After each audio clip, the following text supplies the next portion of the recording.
Segala kemuliaan dan hormat dan pujian hanya bagi-Mu. Engkau yang layak ditinggikan, Engkau yang layak dimuliakan di dalam kehidupan kami. Terima kasih Engkau terlalu baik buat kami Tuhan, sangat baik dalam hidup kami. Dan biar setiap kami tidak pernah lupa akan kebaikan-Mu, akan kasih-Mu, kemurahan-Mu yang sangat berlimpah itu. Pada pagi hari ini kami rindu untuk disapa kembali oleh firman-Mu. Mari Engkau yang menjamah setiap kami. Hamba-Mu yang berdiri di depan begitu terbatas, tapi biar Engkau yang memakai dia, menaruh perkataan-Mu di dalam mulutnya, sehingga hanya isi hati-Mu yang disampaikan saja ya. Berkati setiap kami, jamah setiap kami. Setiap hal dari kuasa kegelapan yang berusaha untuk membuat kami tidak berkonsentrasi, kami mau ikat, kami usir, perintahkan pergi dari tempat ini di dalam nama Yesus Kristus. Biar nama Tuhan yang dipermuliakan, nama Tuhan yang ditinggikan di tempat ini di dalam nama Yesus. Amin. Silakan duduk kembali Bapak Ibu. Shalom sekali lagi. Senang bisa berbagi di tempat ini pada pagi hari ini. Kita akan masuk di dalam perenungan firman Tuhan kita dengan satu tema berbuah di masa sukar, yang menjadi ayat dari perenungan kita itu dari Mazmur pasal 90. Mari kita buka Alkitab kita. Mazmur pasal 90 ayat 1 sampai 17.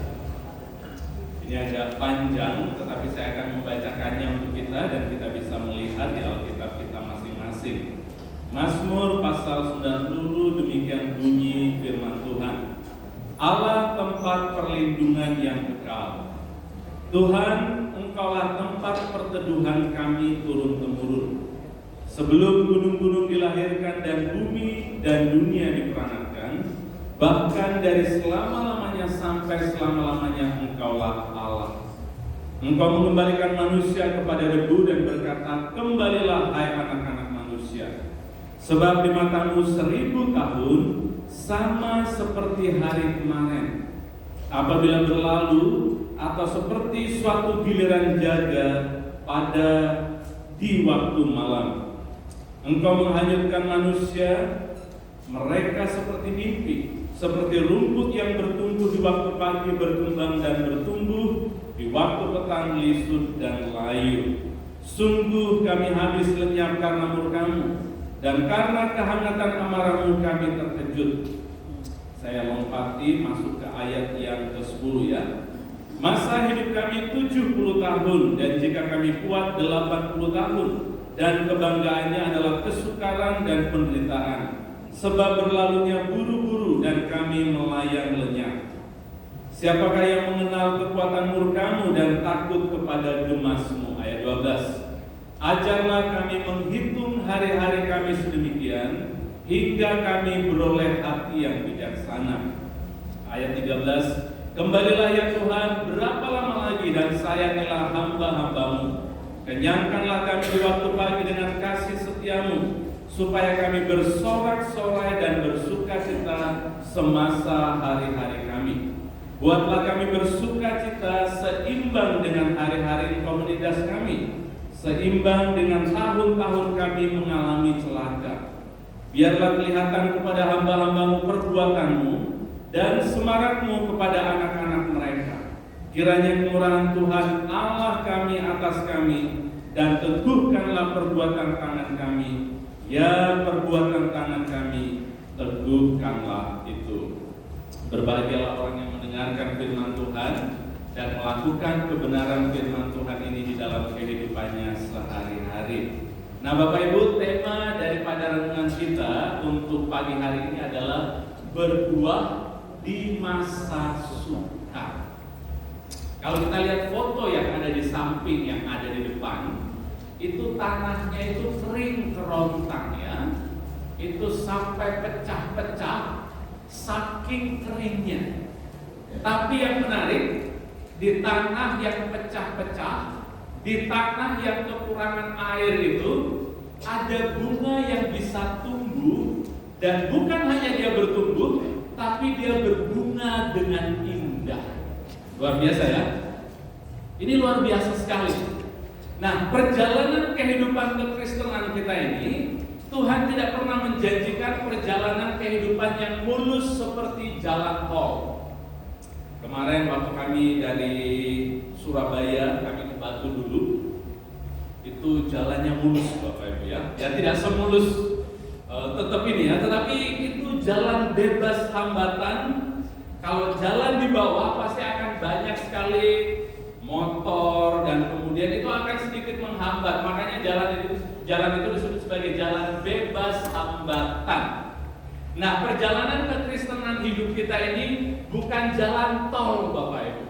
Makanya kalau dalam perjalanan kehidupan kita ini kita menghadapi penderitaan, menghadapi kesukaran, menghadapi tantangan, menghadapi kekurangan, itu adalah sesuatu yang wajar. Betul nggak? Katanya ikut Tuhan diberkati Pak, kok ada jalan yang susah? Nah itu teologi yang salah. Banyak teologi sekarang yang diajarkan kalau kita ikut Tuhan itu pasti sukses. Makanya ada gereja-gereja tertentu pasti hidup sukses gitu ya. Ya saya tidak berbicara tentang gereja tertentu ya. Tapi saya ingin bilang bahwa hidup Tuhan, ikut Tuhan memang kita diberkati, tetapi ada perjalanan-perjalanan di dalam kehidupan kita ini yang pasti akan sulit dan berat. Nah hari ini kita akan ingin belajar dari seorang tokoh di dalam Alkitab yang namanya Musa. Musa ini dari bacaan yang kita baca tadi, dia menulis sebuah mazmur yaitu Mazmur pasal 90 ini. Jadi ini ditulis oleh Nabi Musa. Nah Musa adalah seorang nabi yang hidup menurut saya nggak gampang, karena dia hidup di padang gurun Bapak Ibu. Saudara bisa bayangkan di padang gurun itu nggak ada yang enak di sana. Bisa tolong di skip ke berikutnya.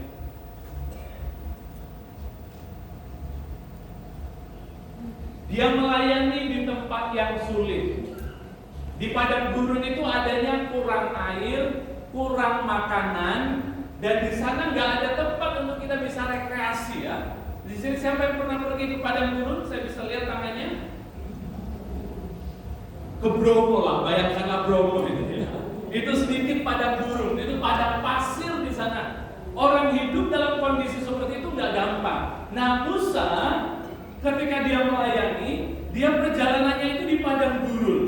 Kemudian yang kedua, Musa ini bukan hanya hidup di tempat yang nggak mudah di padang gurun, tetapi dia melayani mengalami banyak penolakan. Saudara bayangkan kalau saudara seorang pemimpin, anak buah saudara itu suka komplain. Oke lah, kalau saudara adalah orang tua, anak saudara nggak denger-dengeran, dikasih tahu nggak denger, dinasehati marah, ngambek dan lari dari rumah. Itu kita sebagai orang tua pasti hatinya hancur ya. Dan mungkin itu yang membuat kita cepat tua Bapak. Karena anak yang gak denger-dengeran, kita berpikir ini kok susah sekali. Nah, Musa mengalami itu. Dan bukan hanya dia tidak ditolak, dia juga mengalami banyak komplain. Orang yang mengejek dia, orang yang mencaci maki dia. Saya belum pernah dicaci maki di dalam kepemimpinan saya, tetapi mungkin di belakang saya ada yang ngomongin gak baik begitu ya. Tapi kalau saudara dengar, saudara diomongin sama orang lain, sakit nggak di sini? Wah, sakit di sini katanya. Itu rasanya nggak enak sekali. Nah, Musa memimpin orang-orang model begini. Dan bukan hanya mereka mengejek, dikatakan Musa ini memimpin orang yang tegar tengkuk dan kemudian orang yang bebal.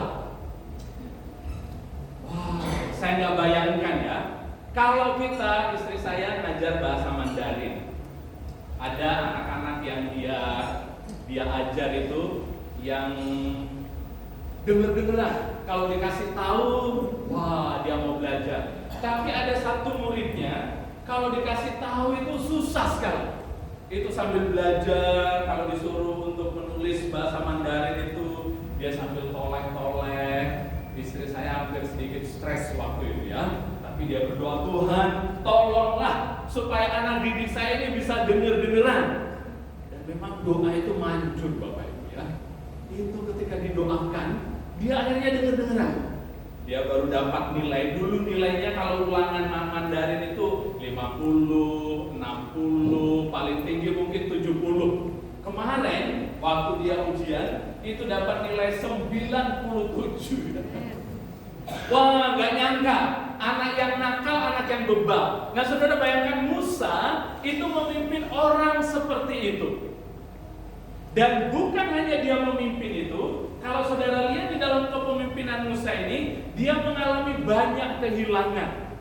Banyak orang-orang, teman, sahabat, itu saudara ingat ya, itu ada yang namanya Datan dan Abiram, itu ditelan oleh bumi karena mereka tidak mempercayai Tuhan. Sehingga banyak sahabat-sahabat dan teman-teman dekatnya itu yang mati di padang gurun. Saya kehilangan satu teman itu rasanya kayak aduh Tuhan, ini teman yang dekat. Nah, Musa ini kehilangan banyak orang di dalam perjalanan kehidupannya. Tapi yang menarik, harusnya padang gurun membuat Musa itu bilang, Tuhan, saya nggak usah Tuhan-Tuhanan saja. Saya nggak usah ikut Engkau lah Tuhan. Bisa tolong slide berikutnya. Harusnya situasi itu membuat Musa ini hatinya menjadi pahit Bapak Ibu. Membuat Musa ini bisa cepat mati. Dan kemudian membuat Musa apa Bapak Ibu? Cepat tua. Dan kehilangan semangat di dalam melayani. Tapi kalau kita lihat di dalam Alkitab, Musa ini luar biasa sekali. Walaupun dia memimpin orang-orang yang keras kepala, walaupun di padang gurun itu tempatnya tidak menyenangkan, tidak ada sesuatu yang bisa kayak di Malang sini ya. Kalau kita misalnya stres, ada Transmart, kemudian apa lagi? Ada Matos, kemudian ada tempat kuliner yang enak di sini ya. Kalau kita stres kita bisa jalan-jalan. Di padang gurun nggak ada kayak model begitu itu. Tapi yang menarik, kalau kita lihat di ayat berikutnya, bisa tolong berikutnya. Di dalam Alkitab itu dikatakan, adapun Musa di dalam Bilangan dikatakan adalah seorang yang sangat lembut hatinya, lebih dari setiap manusia yang ada di atas muka bumi. Saya mau tanya, bagaimana mungkin orang yang sudah diejek, orang yang sering direndahkan, orang yang sering mengalami penolakan, tapi hatinya tetap lembut coba? Bagaimana caranya itu? Dan bukan hanya itu, kalau kita lihat di dalam kehidupan Musa selama di padang gurun, dia mengalami banyak mujizat yang luar biasa. Coba kita lihat satu persatu. Mujizat yang dialami oleh Musa di padang gurun. Berikutnya. Yang pertama kalau kita lihat ya, di padang gurun, di tempat yang sulit itu, Musa dan orang Israel makan apa? Mana. Saudara tahu mana itu apa? Mana itu adalah makanannya malaikat. Wah, luar biasa loh. Saya nggak tahu kalau kita makanannya makanan malaikat ini ya, itu kita mungkin nggak akan lapar lagi mungkin ya. Tapi pasti mereka akan lapar. Tapi ini makanan dari surga, makanan yang luar biasa sekali. Jadi justru di padang gurun, di tempat yang sulit, di tempat yang banyak penolakan, mereka mengalami, Musa mengalami apa? Makan mana. Yang kedua, yang dialami oleh Musa di tempat yang sulit padang gurun adalah dia mengalami yang namanya tiang awan dan tiang api. Saya beberapa waktu lalu pelayanan adakan retreat pria di daerah Bromo. Kami akhirnya naik jeep sama-sama ya, itu pria semua ya. Ini pria yang maco meninggalkan istrinya untuk bisa dilayani oleh Tuhan, supaya ketika kembali ke rumah tangga bisa menjadi suami-suami yang menyenangkan hati Tuhan dan membuat istri bahagia. Amin. Nah, waktu kami ada di padang pasir itu ya, wah saya nggak tahan Bapak Ibu. Panas sekali, karena itu sudah siang sekali ya. Panasnya itu sampai menyengat sekali. Saya pikir saya sudah hitam. Kalau saya berlama-lama di sini akan bertambah hitam saya begitu ya. Pakai semuanya. Itu baru beberapa jam loh Bapak Ibu. Nah saudara bayangkan, Musa berjalan di padang gurun berapa lama, ada yang tahu? 40 tahun. Tapi Tuhan itu luar biasa. Dia tidak membiarkan orang Israel kepanasan sampai mereka akhirnya gosong. Tapi dikatakan diberikan tiang awan. Saya lihat di perempatan lampu merah kalau siang-siang itu ya, itu motor itu suka ada di samping di bawah pohon. Mereka di bawah pohon karena panas memang Bapak Ibu ya. Tapi ini di padang gurun ada payung yang besar. Saya bilang Tuhan, saya rindu mengalami hal itu Tuhan. Mengalami bagaimana Engkau menaungi hidupku. Bukan hanya tiang awan, tetapi kalau saudara lihat padang gurun, pada malam hari itu sangat gelap sekali. Tetapi di sana Tuhan menjadi apa? Tiang api. Saya bayangkan Tuhan ini luar biasa ya. Dan Musa mengalami itu. Bukan hanya itu, Musa juga mengalami air pahit menjadi manis. Ada yang pernah mengalami air pahit menjadi manis di sini? Saya pernah ya. Itu kopi pahit saya tambah gula, manis. Ini bukan itu. Air pahit menjadi manis karena karya Tuhan. Karena Tuhan yang menyentuh itu. Dan bukan hanya itu, dia bisa melihat air bisa keluar dari batu coba. Dan bukan hanya itu, ini yang mencengangkan saya ya. 40 tahun Alkitab katakan pakaian dan seluruh baju dan segala macam itu tidak pernah usang. Saudara pernah tanya enggak? Mereka pernah ganti baju enggak ya? Pernah enggak mereka punya baju baru ya? Saudara mau beli baju baru di mana? Di padang gurun coba. Enggak ada tempat saudara bisa beli baju baru. Tapi Alkitab katakan, kita buka Ulangan 8 ayat 4. Ini ayat yang luar biasa sekali. Saya ingin bacakan buat saudara. Ulangan 8 ayat 4. Ulangan 8 ayat 4, demikian bunyi firman Tuhan. Saya bacakan buat kita ya. Pakaianmu tidaklah menjadi buruk di tubuhmu, dan kakimu tidaklah menjadi bengkak selama 40 tahun ini. Hebat Tuhan ya. Hebat sekali. Saya bisa bayangkan bajunya itu nggak koyak. Ini kualitas luar biasa Bapak Ibu ya.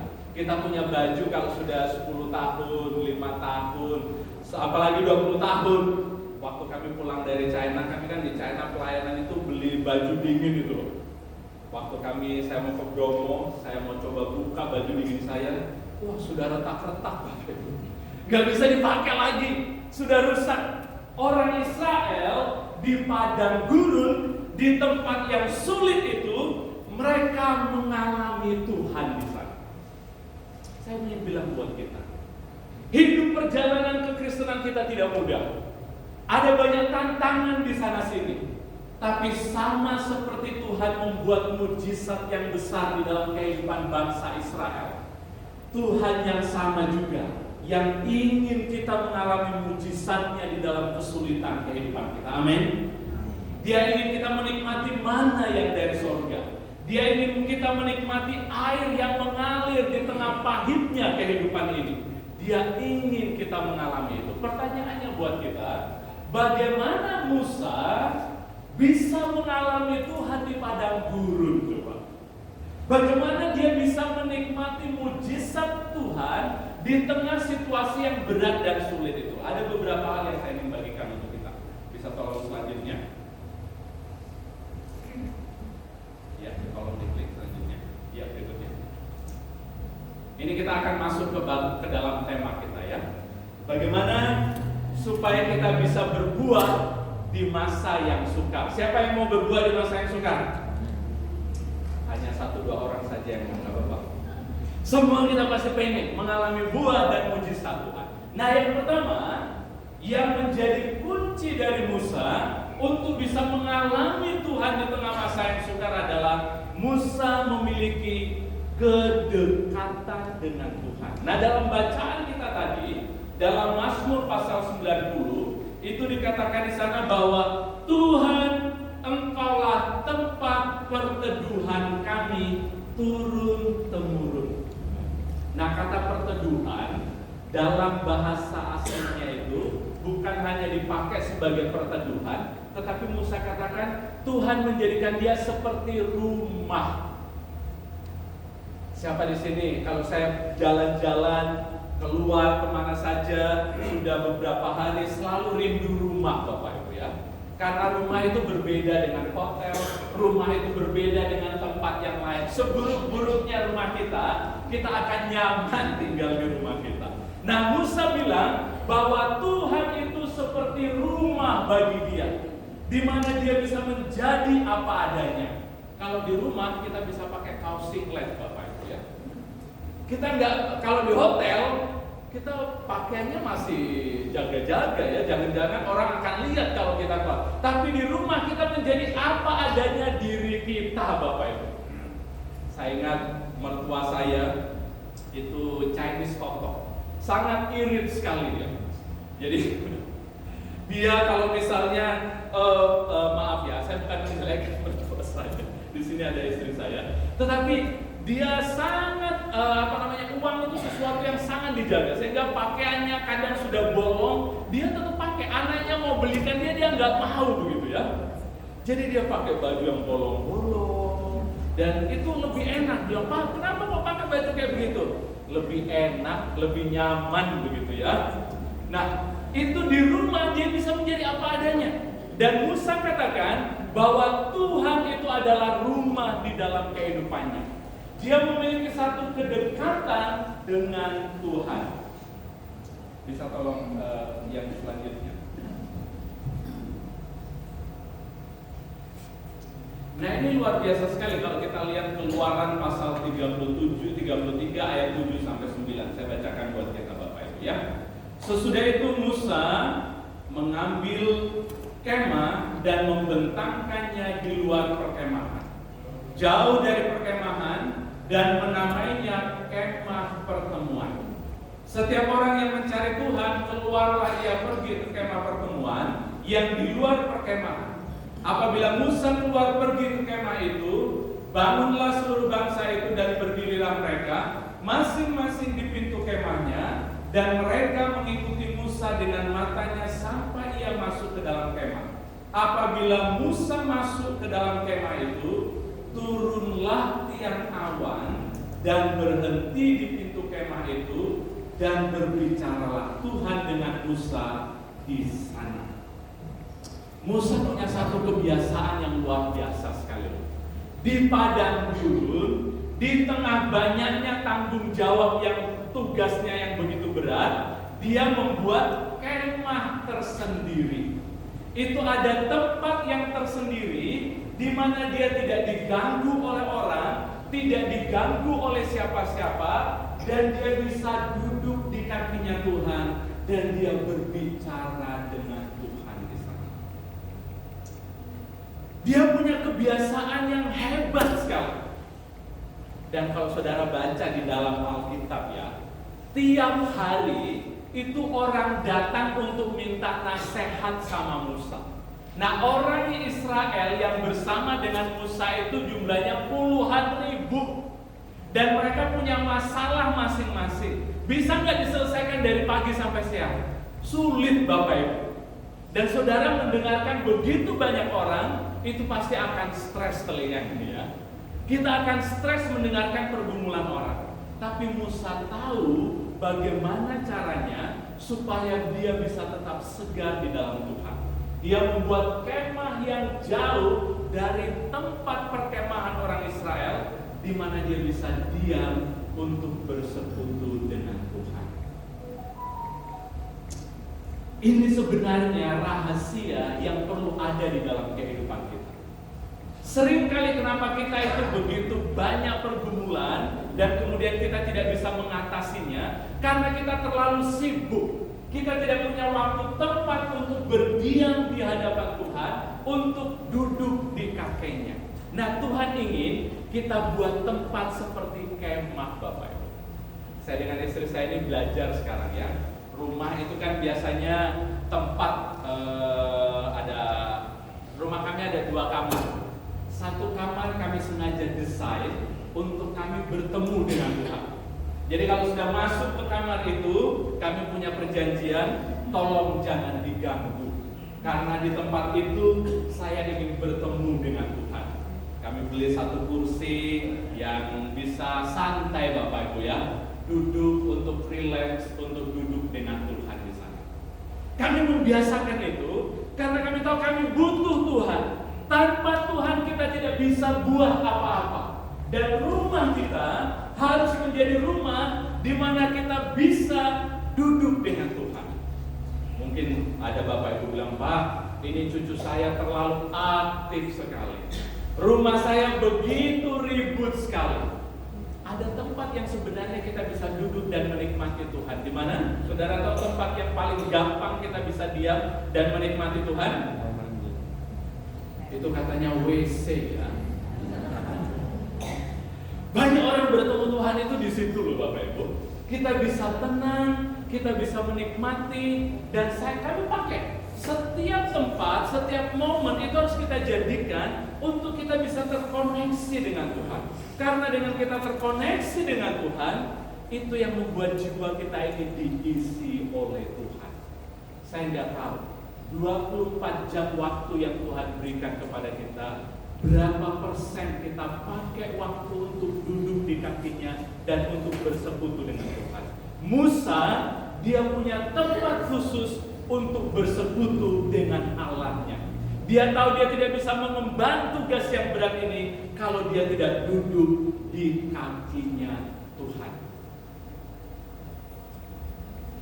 Kami sekarang belajar untuk membuat ritme kehidupan yang sehat, Bapak Ibu ya.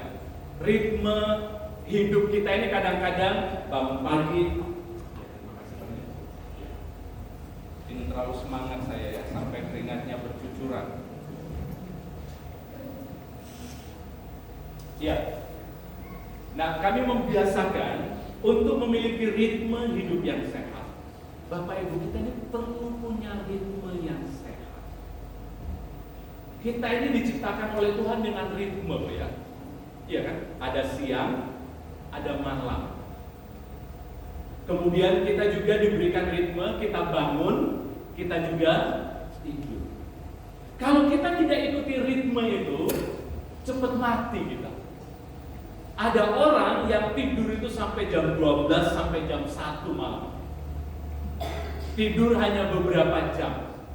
Tunggulah beberapa waktu. Saya sekarang belajar untuk tidur lebih cepat Bapak Ibu. Saya biasanya mau tidur jam 12, jam 11, tapi istri saya suka ingatkan, belajar untuk tidur. Kalau kita tidur cepat, itu seperti satu keyakinan Tuhan, aku bukan Tuhan atas setiap persoalan yang sedang terjadi. Aku percaya bahwa Engkau mengatur dan Engkau mengontrol segala sesuatu di dalam hidupku.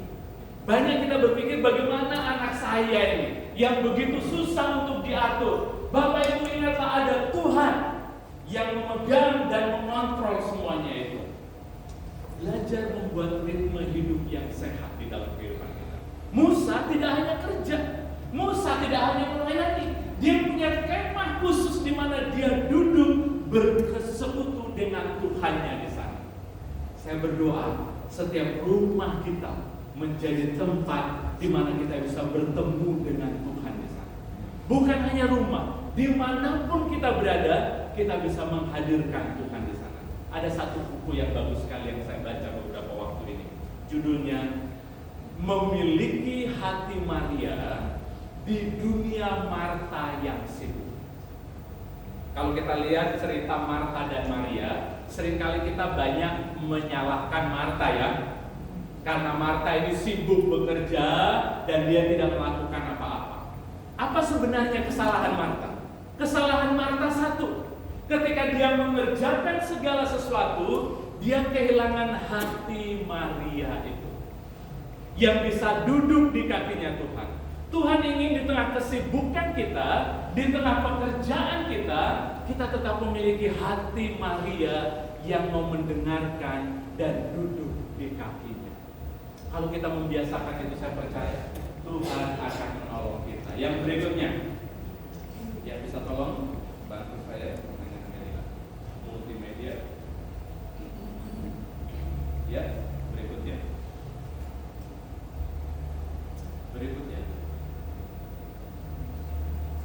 Ya, berikutnya. Ya, saya skip. Oh, oke. Di sini dulu. Ya, balik lagi sedikit. Ya. Nah, ini kemah pertemuannya Musa, Bapak Ibu. Nah, kemah pertemuan itu adalah tempat untuk dia beristirahat, tempat untuk dia mencurahkan isi hatinya, tempat untuk dia dibersihkan dari semua hal yang dia dengar. Semua perkataan yang membuat hatinya pahit, itu di sana dia bawa ke Tuhan untuk dibersihkan. Dan itu adalah tempat untuk dia menerima yang terbaik dari Tuhan. Biar setiap kita punya tempat ini. Yang berikutnya. Ya, berikutnya. Bisa tolong berikutnya. Oke. Nah, kenapa tinggal dekat dengan Tuhan itu bisa membuat kita mengalami mujizatnya Tuhan? Jawabannya di sini. Yesus pernah berkata, dia berkata sendiri, "Akulah pokok anggur dan kamulah ranting-rantingnya. Barang siapa tinggal di dalam aku dan aku di dalam dia, ia apa? Berbuah banyak." Ini Yesus yang bilang. Kita akan berbuah di dalam setiap penderitaan dan kesulitan hidup kita kalau kita apa? Tinggal di dalam Dia. Kalau kita bersekutu dengan Dia. Nah, yang kedua yang membuat Musa ini bisa mengalami mujizat Tuhan di tengah-tengah kehidupannya yang sulit adalah ini, Bapak. Yang bisa tolong.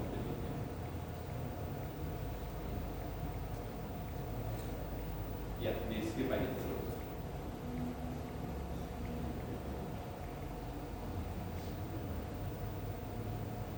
Ya, di skip lagi. Terus lagi. Berikutnya lagi, sorry Bapak Ibu ya, ini ada beberapa yang saya harus skip karena waktunya. Ya, yang kedua yang membuat Musa bisa mengalami mujizat Tuhan di padang gurun, mengalami begitu banyak karya Tuhan di tengah kesulitannya adalah ini. Supaya dia diberikan mata untuk melihat Tuhan di dalam segala sesuatu. Coba kita baca sama-sama ayat yang ke-16. Mari kita baca. 1, 2, 3. Biarlah kelihatan kepada hamba-hambamu perbuatanmu dan semarakmu kepada anak-anak mereka. Ini doa Musa. Dia meminta supaya di dalam perjalanan kehidupannya yang sulit itu, dia bisa melihat apa? Kemuliaan Tuhan dan melihat perbuatan tangan Tuhan. Saudara, jujur ya, kalau kita sedang ada di dalam pergumulan, susah untuk kita bisa melihat Tuhan di sana. Beberapa waktu ini, tahun ini, saya baru resign dari lembaga di mana saya melayani. Itu dukungan, kemudian semua yang berkaitan dengan kami dulu didukung itu di stop ya. Dan itu masa yang sulit sekali. Karena saya juga studi, saya juga sedang belajar sekarang. Sehingga saya bilang, Tuhan, gimana kehidupan kami? Kok rasanya berat sekali? Jadi dukungan kami setiap bulan itu sudah dicabut ya, jadi nggak ada lagi. Dan kemudian untuk biaya studi kami ini bagaimana? Wah, rasanya pusing sekali. Walaupun saya hamba Tuhan Bapak Ibu, tapi saya juga waktu itu betul-betul merasa putus asa. Bagaimana kehidupan kami? Bagaimana masa depan kami? Bagaimana membayar sekolah ini? Tuhan sudah memulai, saya bisa sekolah, tapi setelah saya resign, saya nggak punya dana untuk bisa melanjutkan kuliah. Kan malu rasanya Bapak Ibu ya. Saya bilang, Tuhan, ini bisa tiulian. Itu orang KJS bilang, ini kayak kehilangan muka jadinya. Dulu menggebu-gebu katanya ini Tuhan yang membuka jalan untuk studi, sekarang kok nggak ada penyediaan. Dalam kondisi itu, saya tidak bisa melihat Tuhan pada waktu itu. Tapi kemudian saya belajar seperti halnya dengan Musa. Kami ambil waktu ke tempat retreat, kemudian kami berdua ya, hanya datang ke Tuhan untuk berdoa, datang ke Tuhan untuk menyembah Dia, datang kepada Tuhan untuk membawa setiap beban itu. Dan saudara tahu, kami berdoa begini, Tuhan, biar Engkau buka mataku, sehingga di tengah yang sulit ini, aku bisa melihat Engkau di sana. Dan Tuhan itu luar biasa Bapak Ibu. Ketika Dia membuka mata saya ini bisa diberikan kekuatan. Karena saya tahu, di tengah apa yang sedang terjadi, ini Tuhan sebenarnya ada di sana. Dia sedang menyediakan sesuatu di sana. Dan saudara tahu, saya menulis email, saya diberikan hikmat waktu itu, kayak Roh Kudus bilang, tulis email kepada sekolah di mana kamu kuliah. Sampaikan tentang situasimu, bahwa kamu mungkin tidak bisa melanjutkan lagi, dan mungkin bisa melanjutkan kalau dana sudah ada. Jadi saya tulis email ke mereka, dan saya bilang, maaf, mungkin untuk semester ini dan semester berikutnya saya tidak bisa untuk melanjutkan kuliah karena dana tidak ada untuk bisa membayar untuk semester ini. Saya hanya menunggu kabar. Saya tanya, bisa nggak ditunda untuk program berikutnya? 1 hari, 2 hari. Biasanya kalau kita lagi bergumul, kita pengen jawaban cepat. Saya pengen sekali dapat jawaban itu, tapi nggak ada. Kemudian seminggu saya dapat email dari sekolah di mana saya kuliah. Dan dia bilang, Chris, minta maaf ya, kami sedang ada kegiatan di luar kota, sehingga saya tidak bisa membalas email. Dan dia tulis di sana, bagaimana kalau jalan keluarnya seperti ini? Biaya untuk kuliahmu selama 1 tahun ke depan, kami akan kasih kamu beasiswa penuh katanya. Kamu tidak perlu bayar, cuman kamu hanya perlu bayar untuk perjalananmu dari Indonesia ke Amerika. Wah, saya bilang, ini luar biasa sekali ya. Cuman untuk biaya dari Indonesia ke Amerika untuk kuliah itu kan biayanya besar Bapak. Saya periksa tiket itu, waduh, jutaan begitu ya. Jadi saya balas kepada dia, saya bilang, oke, terima kasih untuk tawaran bisa memberikan saya beasiswa 100%. Tapi untuk biaya perjalanan dari Indonesia ke Amerika, ini saya masih belum punya iman untuk itu, saya bilang. Tapi apakah kalian bisa beriman dengan saya bahwa Tuhan akan menyediakan itu? Dan mereka bilang, kami akan berdoa untuk kamu Chris, supaya semester ini engkau bisa mengikuti pertemuan tatap muka. Dan saudara tahu, itu Tuhan menjawab dengan luar biasa. Itu biaya tiket dari sini ke Amerika itu kan sekitar 20-an juta. Ini Tuhan gerakkan orang untuk bisa mendukung, memberikan uang, sehingga bulan Oktober ini saya akan berangkat untuk mengikuti kuliah tatap muka Bapak Ibu. Apa yang saya ingin sampaikan buat Bapak Ibu di sini? Ketika pergumulan itu terjadi, saya nggak bisa lihat tangan Tuhan di sana. Tetapi ketika saya berdoa meminta Tuhan, bukalah mataku, supaya di tengah pergumulan yang ada, aku bisa melihat Engkau. Dan saya berdoa supaya Tuhan yang membuka mata kita, melihat bahwa Tuhan ada di samping kita di tengah pergumulan yang kita sedang hadapi. Saya tidak tahu pergumulan apa yang Bapak Ibu sedang hadapi saat ini, tapi saya berdoa sama seperti Musa, supaya Dia membuka matamu dan engkau bisa lihat bahwa Dia ada di samping, Dia ada di depanmu, Dia ada di sekelilingmu, dan Dia yang akan berperang untuk engkau. Amin. Kita perlu meminta ini, supaya Tuhan membuka mata kita sehingga kita bisa melihat Tuhan di sana. Yang berikutnya bisa tolong diklik lagi. Nah, ini luar biasa sekali. Kalau saudara ingat kisahnya siapa namanya ini, Elisa dan bujangnya ya. Saya bacakan. Coba kita baca ayat ini agak panjang. Dari 2 Raja-Raja pasal 6 ayat 15 sampai 17 dikatakan begini. Ketika pelayan abdi Allah bangun pagi-pagi dan pergi keluar, maka tampaklah suatu tentara dengan kuda dan kereta yang ada di sekeliling kota itu. Lalu berkatalah bujangnya kepadanya, celaka Tuanku, apa yang akan kita perbuat? Saudara tahu ceritanya ya. Waktu itu ada pasukan orang Syria yang ingin menangkap Elisa pada waktu itu. Karena Elisa ini membocorkan rahasia setiap kali orang orang dari Syria ini mau menyerang Israel, si Elisa ini kasih tahu, jangan pergi ke sini, jangan pergi ke sini. Sehingga orang Syria ini menangkap dia dan pergi ke rumahnya. Dan bujangnya ini bilang, Tuhan celaka, apa yang kita akan lakukan? Ini pasukan Syria datang untuk menangkap engkau. Nah, ini jawaban Elisa ya, dia katakan ayat 16. Jawabnya, jangan takut, sebab lebih banyak yang menyertai kita daripada yang menyertai mereka. Kok bisa lebih banyak? Bukankah hanya ada Elisa dan hanya ada bujangnya saja?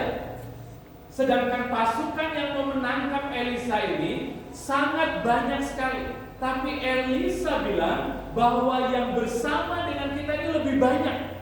Rupanya Elisa bukan hanya melihat dengan mata jasmaninya, tetapi dia melihat dengan mata rohani bahwa ada malaikat Tuhan yang bersama dia. Kita baca selanjutnya ya, ayat 17. Lalu berdoalah Elisa, ya Tuhan, bukalah kiranya matanya supaya ia melihat. Maka Tuhan membuka mata bujang itu sehingga ia melihat apa? Tampaklah gunung itu apa Bapak Ibu? Penuh dengan kuda dan kereta berapi di sekeliling Elisa. Bujangnya itu menjadi takut karena dia tidak melihat malaikat Tuhan yang bersama pada waktu itu. Tetapi ketika didoakan, bujangnya baru melihat, wah, ada malaikat yang besar rupanya yang menyertai dia. Bapak Ibu, kita perlu minta setiap hari supaya mata kita dibuka oleh Tuhan sehingga kita bisa melihat dia di dalam kehidupan kita sehari-hari. Di tengah anak kita yang nakal, di tengah pergumulan kita, supaya kita bisa melihat bahwa ada Tuhan di sana yang sebenarnya sedang bersama dengan kita. Ya, yang berikutnya.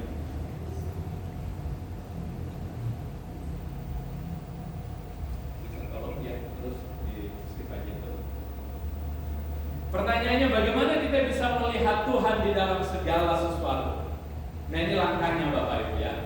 Mari kita minta supaya Tuhan berikan kacamata yang baru kepada kita. Kacamata untuk melihat Tuhan di sana.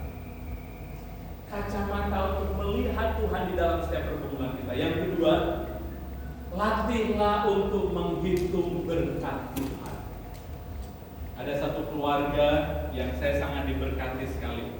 Mereka punya satu kebiasaan di rumah mereka. Mereka membuat yang namanya pohon syukur. Jadi mereka tempel itu di dinding.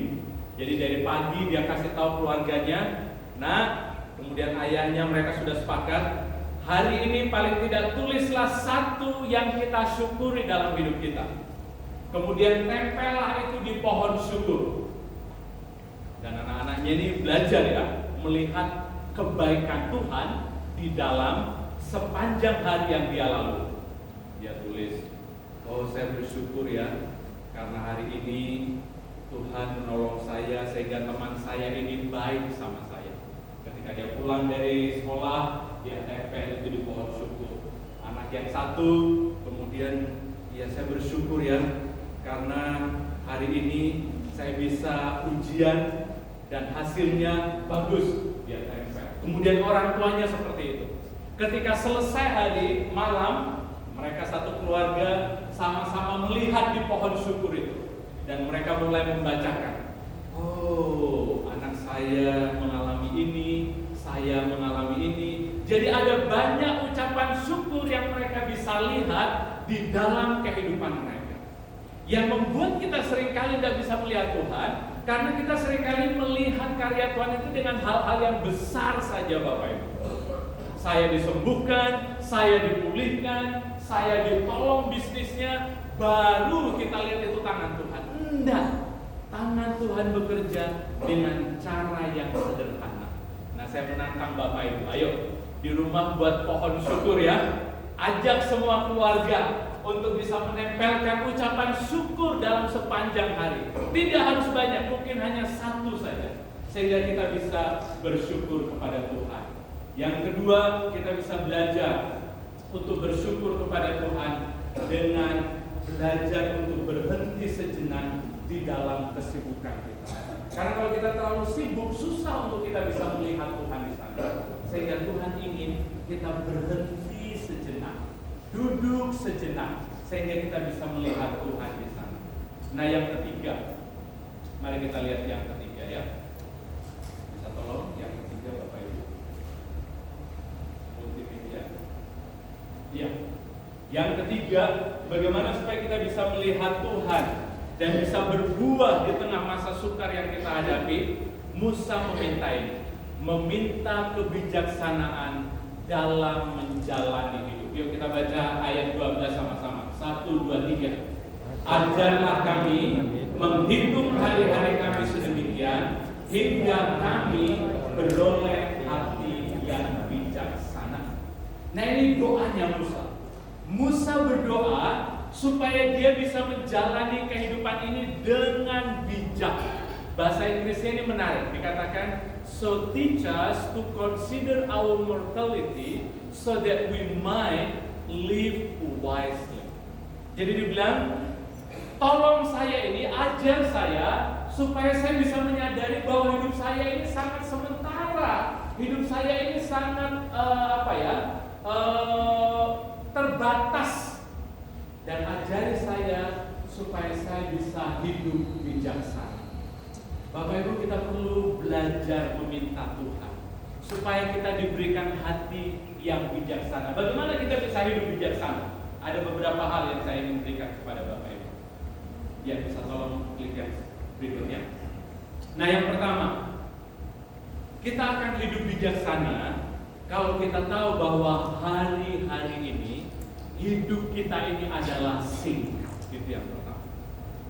Kalau kita tahu hidup kita ini tidak panjang, Bapak Ibu, kapan saja kita bisa mati. Kalau kita tahu bahwa hidup ini singkat, menolong kita untuk kita bisa tidak hidup sembarangan. Karena kita tahu kita tidak akan hidup selamanya. Kita hanya hidup one day at a time. Yang kedua, berhati-hati dengan perkataan kita. Tidak cepat berbicara, tapi belajar mendengar. Kita seringkali banyak ngomong ya, mengomentari sesuatu, sehingga kadang kita salah di dalam berbicara. Nah, Tuhan ingin mengajar kita untuk berhati-hati dengan perkataan kita. Belajar untuk mendengarkan lebih banyak. Kenapa seringkali terjadi bentrok antara orang tua dengan anak? Karena kita ini kadang ngomongnya terlalu banyak, Bapak Ibu ya. Kita tidak belajar mendengarkan anak kita. Coba sekarang kita belajar mendengarkan dia. Kenapa seringkali konflik antara suami dengan istri? Karena kita seringkali berbicara terlalu banyak, tapi kurang mendengarkan.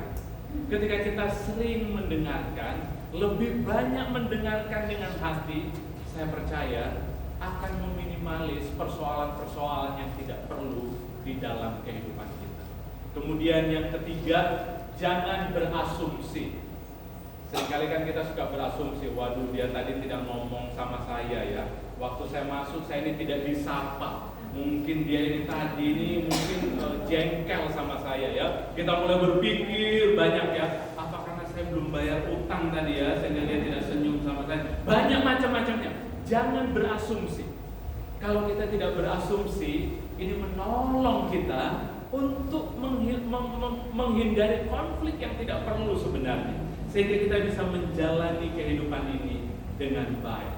Nah, saya ini tutup dengan ini, Bapak Ibu. Ya, bisa tolong tunjukkan klik yang berikutnya.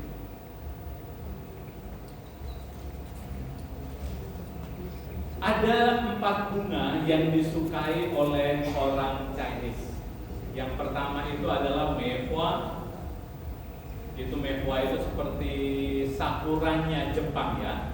Kemudian yang kedua adalah lanhua. Lanhua itu adalah bunga orchid itu apa ya? Anggrek ya. Ya. Kemudian cuzi. Ini sebenarnya cuzi ini bukan bunga sih ya, tetapi itu lebih seperti bambu. Jadi lebih ke arah pohon ya. Jadi itu sebenarnya bukan bunga tapi lebih ke arah pohon. Tapi yang keempat yang disukai oleh orang Chinese ini adalah juihua, itu chrysanthemum itu loh, yang biasa diminum itu ya. Itu biasanya untuk obat tenggorokan itu ya, untuk radang. Nah, ini bunga ini menarik. Tapi kenapa orang Chinese kok suka 4 bunga ini? Nah, bunga yang pertama mehua. Ini mehua itu adalah sakuranya orang Chinese. Itu hanya bisa berbunga pada musim dingin. Jadi pada saat dingin-dinginnya, semua pohon-pohon lain tidak ada daunnya karena sudah rontok ya. Bunga ini baru muncul. Sehingga orang Chinese sangat suka bunga ini karena di tengah dinginnya musim dingin, dia justru menghadirkan keindahan di dalamnya. Nah, lanhua ini mereka sukai karena apa? Karena ini hanya tumbuh di tempat-tempat di daerah-daerah yang kayak di hutan-hutan gitu ya. Di tempat hutan. Ya memang sekarang kalau kita lihat sudah dibudidayakan banyak anggrek ya. Sehingga kita tidak harus pergi ke hutan untuk mendapatkan itu. Tapi pada zaman dulu, anggrek keindahannya itu hanya bisa ditemukan di tengah hutan. Itu sebabnya mereka suka sekali yang namanya lanhua. Nah, untuk bambu saya tidak perlu ulas. Nah, yang ketiga ini juihua. Juihua ini mereka suka karena bunga ini juga itu muncul pada saat mau musim gugur, Bapak. Ketika masuk musim gugur, baru bunga ini berbunga. Nah, apa yang saya ingin sampaikan untuk kita dari kisah ini? Saya ingin bilang, mungkin hidup kita juga seperti mehua ya, yang sulit, seperti ada di tengah masa dingin, di mana kita tidak bisa menikmati keindahan yang lain. Tapi Tuhan ingin hidup kita berbunga di sana. Atau mungkin hidup kita juga seperti halnya dengan bunga anggrek itu, yang kayaknya susah untuk bisa bertumbuh di tengah batu-batu, di hutan, tidak ada yang merawat. Tapi kalau kita bersama dengan Tuhan, saya percaya keindahan hidup kita itu akan muncul. Saya berdoa untuk setiap kita, supaya di tengah sulitnya kehidupan yang kita hadapi, tantangan yang kita hadapi di dalam kehidupan kita, biar kita bisa melihat kemuliaan Tuhan. Kita bisa melihat tangan Tuhan yang hebat, seperti Musa mengalami Tuhan di tengah padang gurun. Bisa melihat mana, bisa melihat air yang diubah yang pahit itu menjadi manis, dan kita juga bisa melihat perbuatan tangan Tuhan di dalam kehidupan kita. Amin. Mari kita berdoa.